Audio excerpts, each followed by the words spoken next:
இந்தியாவில் இன்னும் women revolution வரும். இப்போ தமிழ்நாட்டை எடுத்துக்கிட்டிங்கன்னா 3.84 crore உமன் இருக்காங்க. அதில் 50 லட்சம் உமன் தான் வேலை செய்தாங்க.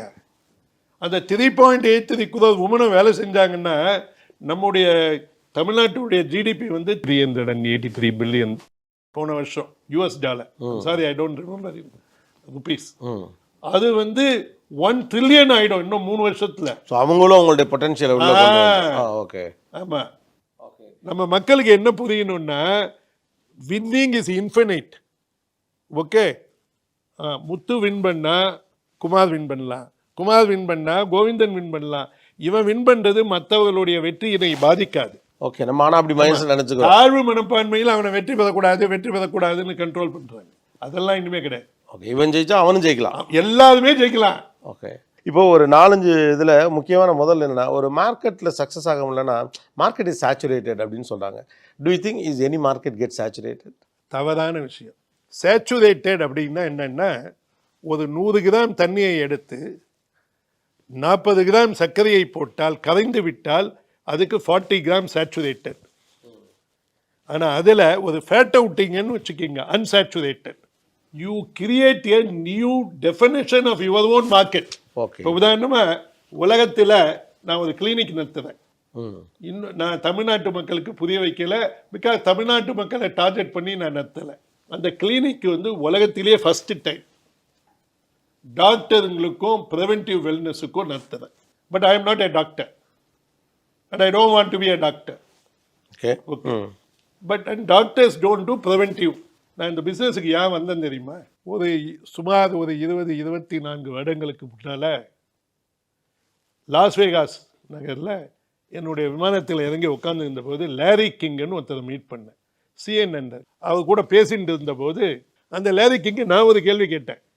சார், பின்னால் நான் கோபிநாத்தை இன்டர்வியூ பண்ண வேண்டியிருக்கும், அப்போ நான் என்ன கேள்வி கேட்கலாம்?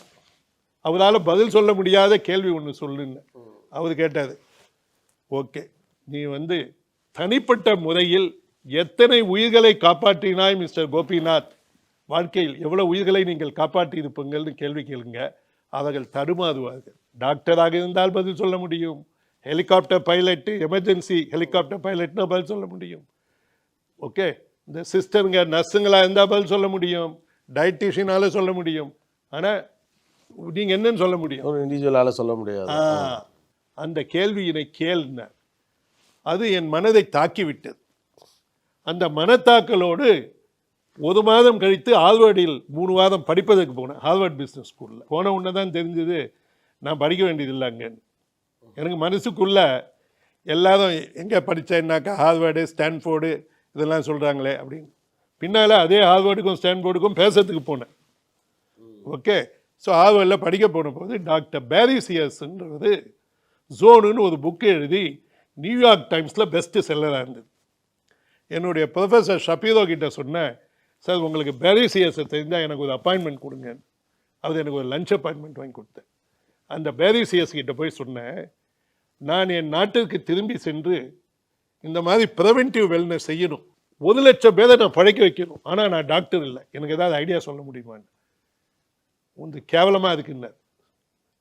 வெறும் 1 லட்சம்னா நான் ஐடியா சொல்ல முடியாது, 5 கோடி பேரை பழைக்க வைக்கிறதுக்கு நீ ரெடியா அப்படின்னு. என்னடா இந்த மனுஷன் 5 கோடியா? எங்கள் பாப்புலேஷனே அப்போ 70 கோடின்னு.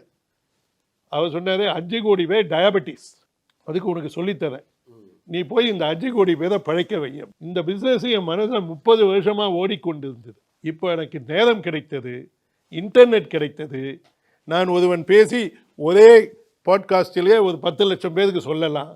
ஸோ அதனால தான் இந்த பிஸ்னஸ்க்கு இப்போ வந்தேன். என்னுடைய பிஸ்னஸுடைய நோக்கம் மற்ற உயிர்களை காப்பது.